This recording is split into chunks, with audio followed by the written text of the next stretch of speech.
네, 안녕하세요. 반갑습니다. 오늘은 창세기 4장 가인과 아벨에 대해서 같이 보겠습니다.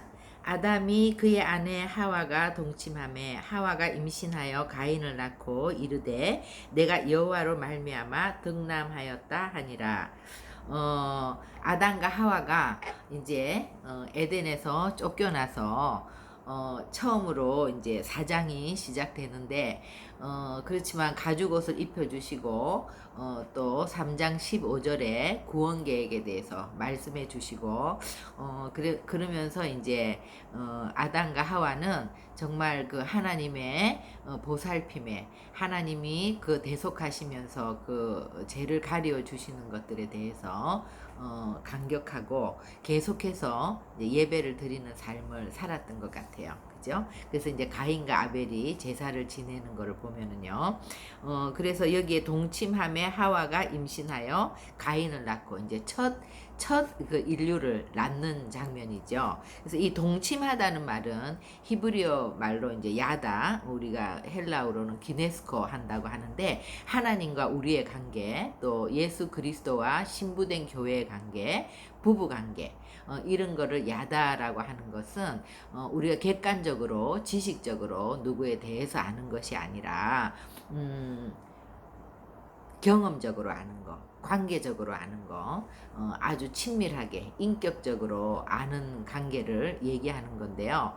그래서 이 이제 생명이 생명을 낳고 계속해서 하나님 성부 성자 성령 하나님이 사랑으로 정말 인간을 지으시고, 그 하나님과 인간의 관계도 이런 야다의 관계, 또 인간과 인간이 서로 동침해서 서로 사랑해서 또 자녀를 낳는, 우리가 정말 그 부모 자식의 관계가 제일 하나님과 우리 사람의 관계를 잘 반영한 그런 사랑의 관계잖아요.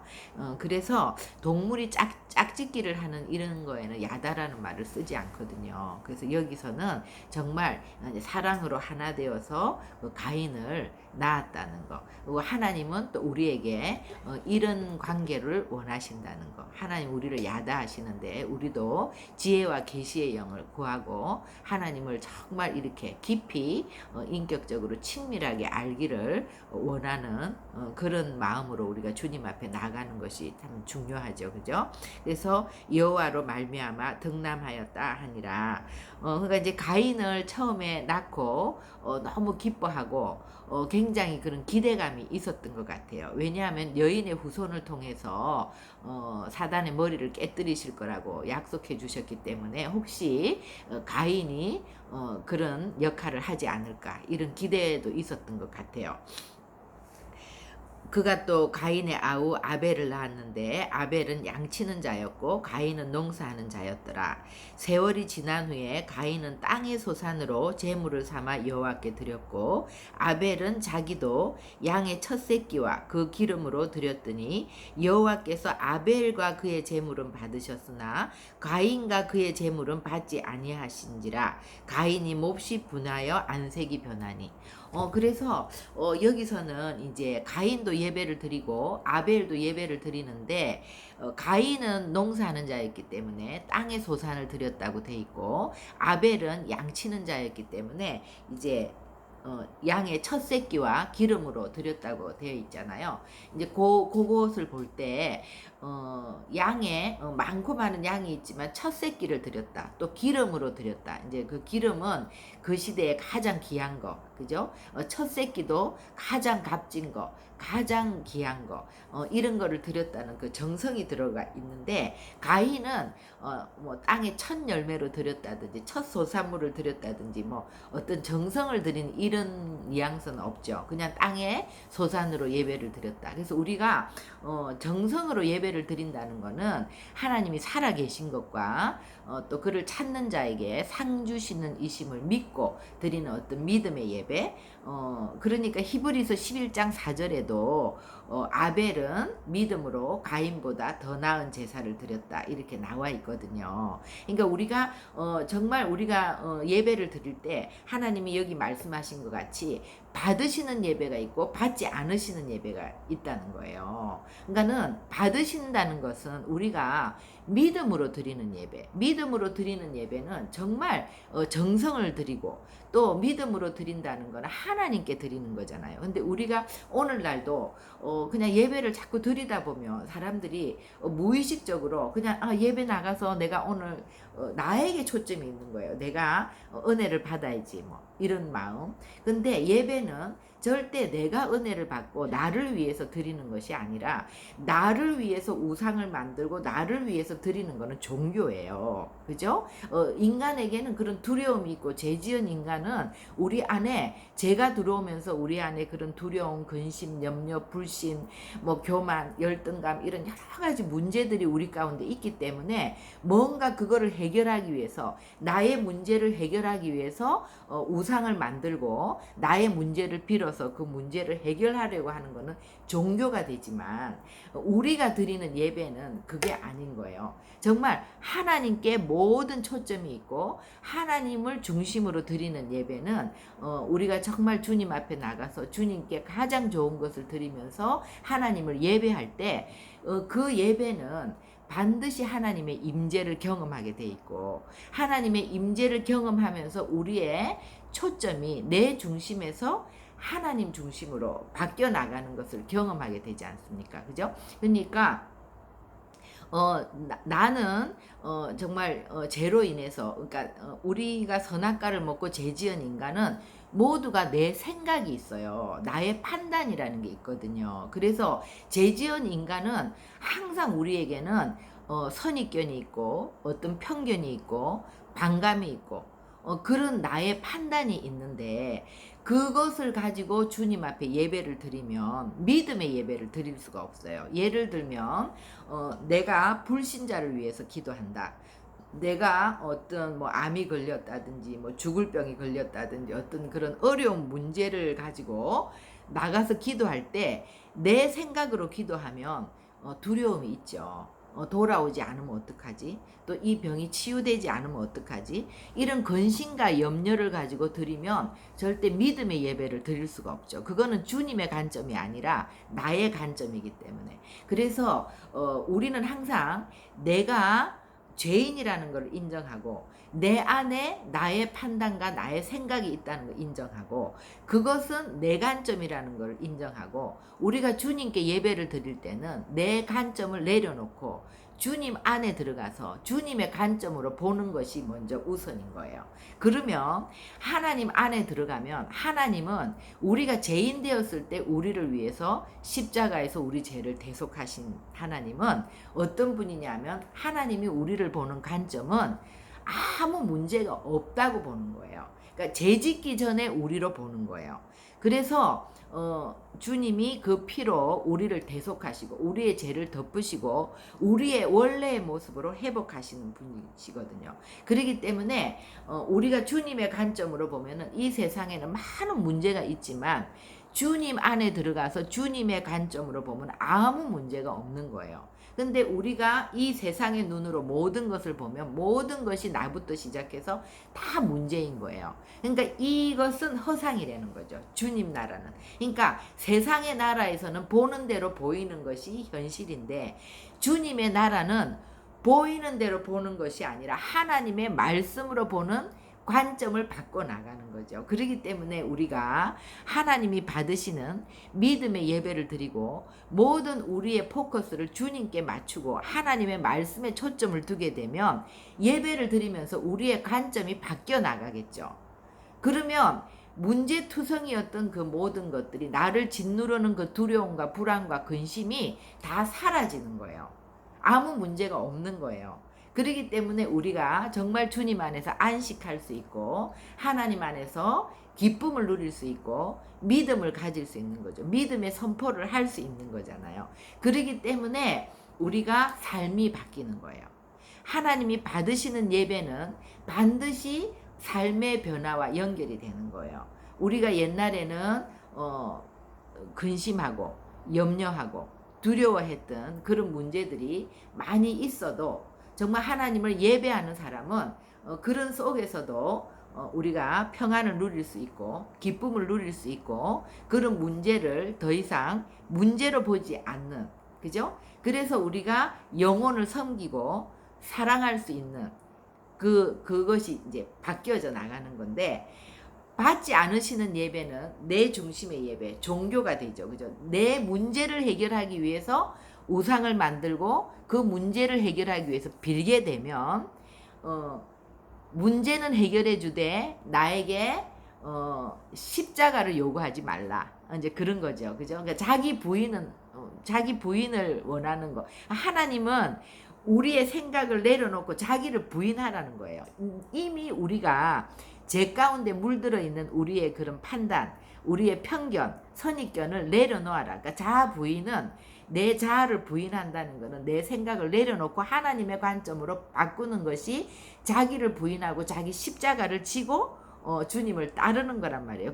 그래서 우리가 주님께 예배하면서 우리의 관점이 바꿔 나가는 건데, 그것이 아니라 나를 위해서 만든 종교는 문제만 해결해 주시고 내가 변화되는 거는 요구하지 말라. 그죠? 그러니까 어떤 종교도 변화를 요구하지는 않아요. 그죠? 그렇기 때문에 삶이 변화되지 않죠. 삶에 그대로 제가 들어와서 제가 우리를 지배하고 있는데, 예배를 드렸다고 해서 우리의 관점이 바뀌는 것도 아니고 우리의 제 문제를 해결하는 것이 아니라 계속해서 이제 가인을 보면 받지 않으시는 예배를 드리는 결과가 어떻게 되는지 이제 우리가 보게 되는 거죠. 그래서 주님이 가인과 그의 재물은 받지 아니하신지라 가인이 몹시 분하여 안색이 변하니 여호와께서 가인에게 이르시되 내가 분하여 함은 어찌 됨이며 안색이 변함은 어찌 됨이냐. 그래서 우리 요한일서 3장 12절에 보면 가인과 같이 하지 말라. 그는 악한 자에게 속하여, 그러니까 사단에게 속해 있다는 거예요. 가인은 그 아우를 죽였으니 어떤 이유로 죽었느냐. 자기의 행위는 악하고 그의 아우의 행위는 의로움이라. 그죠? 그래서 가인의 상태를 아시고 또 주님이 찾아오셔서 경고를 하시는 것이 이제 7절에 네가 선을 행하면 어찌 낯을 들지 못하겠느냐. 선을 행하지 아니하면 죄가 문에 엎드려 있느니라. 죄가 너를 원하나 너는 죄를 다스릴지니라. 이제 이 한국어 번역이 좀 어렵게 돼 있는데, 네가 옳게 예배를 드렸으면 어찌 그 예배를 받지 않겠느냐. 네가 옳게 행하지 아니하면 죄가 문에 엎드려 있다. 이 죄의 실체를 얘기하는 거죠. 굉장히 적나라한 표현인데 정말 죄가 실제적으로 문에 딱 엎드려 있다가 우리가 생각을 바꾸지 않고 내 생각을 내려놓지 않고 계속해서 화가 날 때 화를 내고 분을 내고 그렇게 제 상태로 그대로 이렇게 우리가 행하면 그 틈을 타고 죄가 들어와서 우리를 완전히 장악한다는 거예요. 죄가 우리를 다스린다는 거예요. 그래서 죄가 너를 원하지만 네가 죄를 다스려야 된다. 네 마음을 다스려야 된다고 하나님이 경고를 하시는 거예요. 이렇게 경고하실 때 우리가 우리 자신을 돌아봐야 되는데, 이미 죄가 가인을 붙들었기 때문에 가인은 이제 그 하나님의 말씀을 듣지 않는 거죠. 제가 우리를 완전히 장악을 하면 우리가 하나님의 말씀을 무시하잖아요. 그죠? 그러니까 우리가 정말 성령으로 충만할 때는 하나님의 말씀을 굉장히 귀담아 듣고 존귀하게 여기고 우리가 그 주님의 말씀에 민감하게 반응을 하는 것이지만, 우리가 죄로 가득 차 있고 우리가 죄 가운데 간영한 상태가 되면 이미 사단이 우리를 다스리고 있기 때문에 우리가 하나님의 말씀을 무시해버리는 거죠. 그죠? 그래서 돌이킬 수 있는 기회를 주셨음에도 불구하고 하나님의 말씀을 무시하고 죄가 다스리는 상태로 그의 아우 아벨을 쳐서 죽이는 거예요. 사람을 살인한다는 거는 정말 그 하나님의 형상을 닮은 인간은 할 수 없는 거죠. 사단이 하는 거죠. 사단이.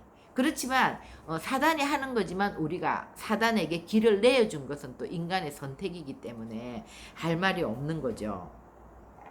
그래서 9절에 여호와께서 가인에게 이르시되 네 아우 아벨이 어디 있느냐. 그러니까 아담과 이브에게도 찾아오셔서 네가 어디 있느냐, 이 회개를 촉구하시는 것 같이 또 회개할 기회를 주시는 것이죠.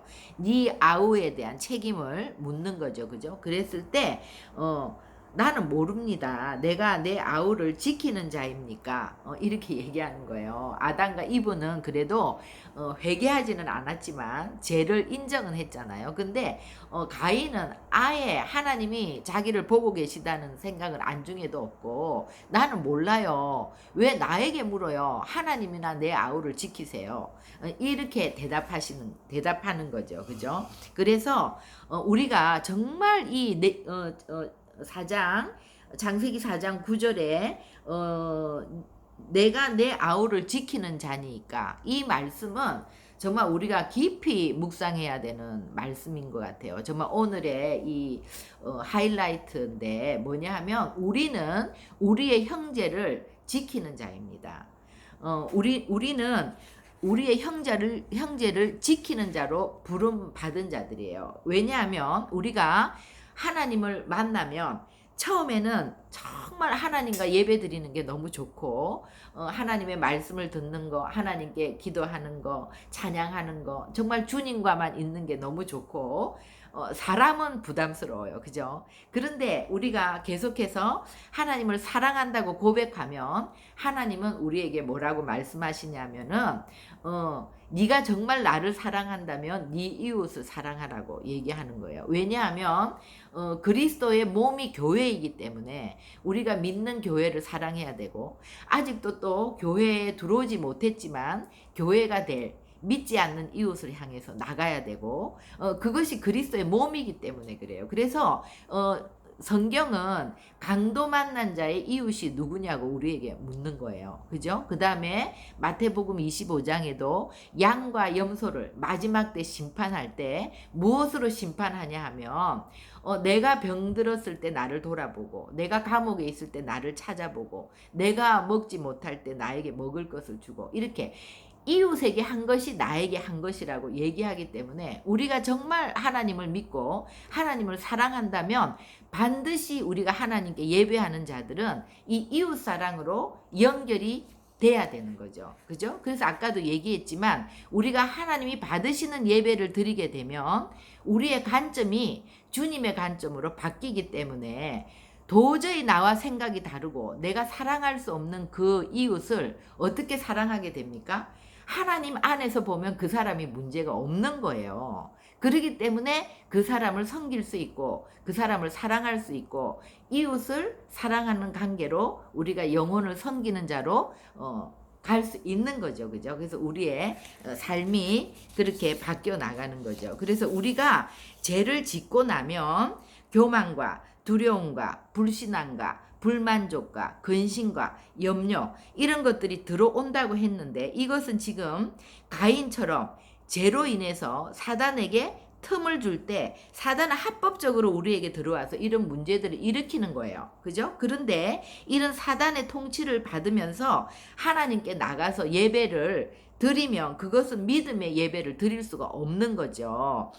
먼저 우리의 판단, 생각으로 인해서 들어온 사단의 그런 악한 영들의 다스림을 끊어내고 예배를 해야 아무것도 문제가 되지 않고, 문제가 없는 주님 안에서 믿음의 예배를 드릴 수 있단 말이에요. 그죠? 그러니까 우리 가족이 지금 불신자이라도, 가족이 중환병에 걸렸을 때라도 그런 근심과 염려를 가지고 기도하면 그거는 뭐예요? 사단 안에서 드리는 기도가 되는 거예요. 그러니까 문제 해결이 안 되는 거예요. 근데 먼저 내 안에 그런 근심이나 염려는 하나님께로부터 온 게 아니라 사단이 준 것이기 때문에, 그런 것들을 우리가 끊어내고 주님의 안식 안으로 들어가서 내 마음이 주님의 평강으로 믿음으로 채워질 때 주님 안에서 믿음의 예배를 드리게 되고, 그렇게 되면 나와 생각이 다른 가족, 나와 생각이 다른 사람, 나와 생각이 달랐던 중보 대상들을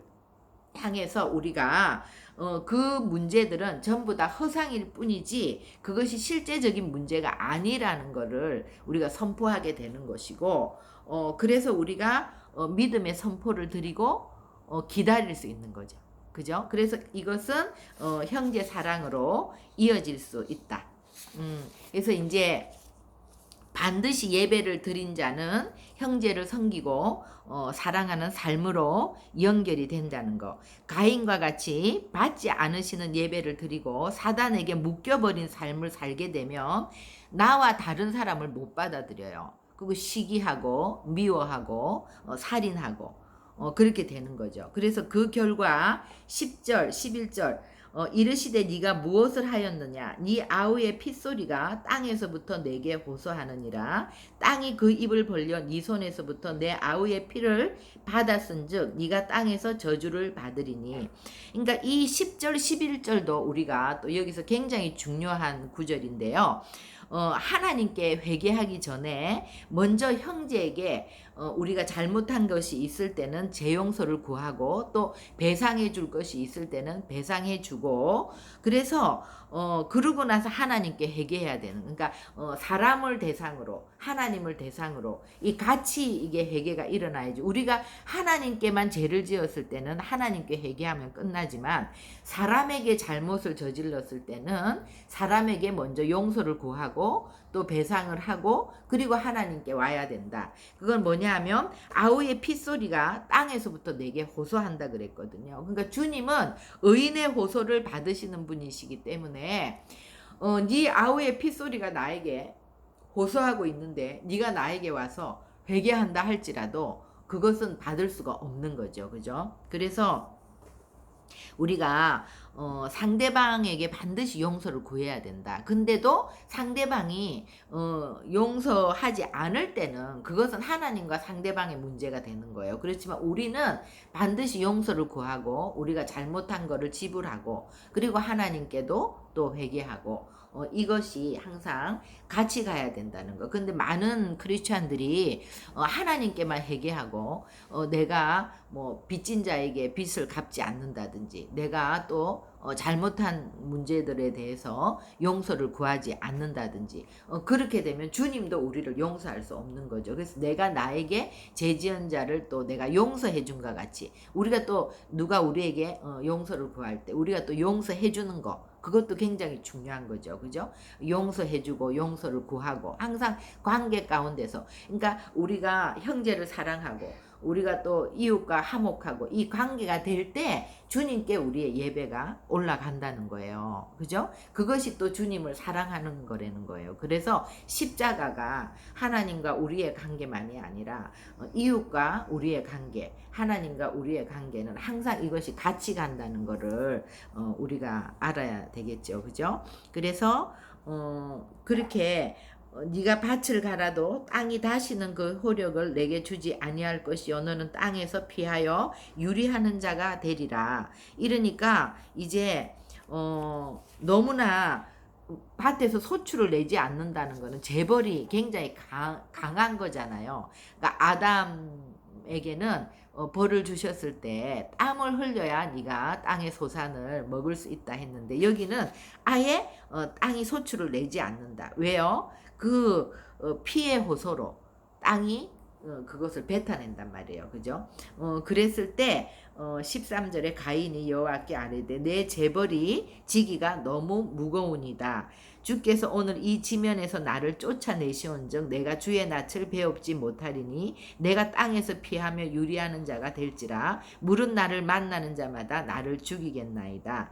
그죠? 그래서 주님이 나를 쫓아내면 내가 주의 낯을 배웁지 못한다고 했어요. 근데 그것은 하나님을 잘 모르는 거죠. 하나님은 어디에나 계시고 언제라도 우리가 죄를 회개하고 주님 앞에 돌이킬 때는 다시 용서하시는 하나님이시잖아요. 그래서 우리가 어떤 상황에서도 우리가 비록 쫓겨난다 할지라도 하나님을 정말 붙드는, 그죠? 하나님을 놓지 않는, 하나님의 얼굴을 구하고 다시 주님께 돌이킬 수 있는 그 하나님께는 너무나 늦은 거는 없거든요. 그래서 우리가 그것이 굉장히 중요하다는 것. 진노 중에도 하나님은 또 긍휼을 베푸셔서 나를 만나는 자마다 나를 죽이겠나이다. 이러니까 그렇지 않다.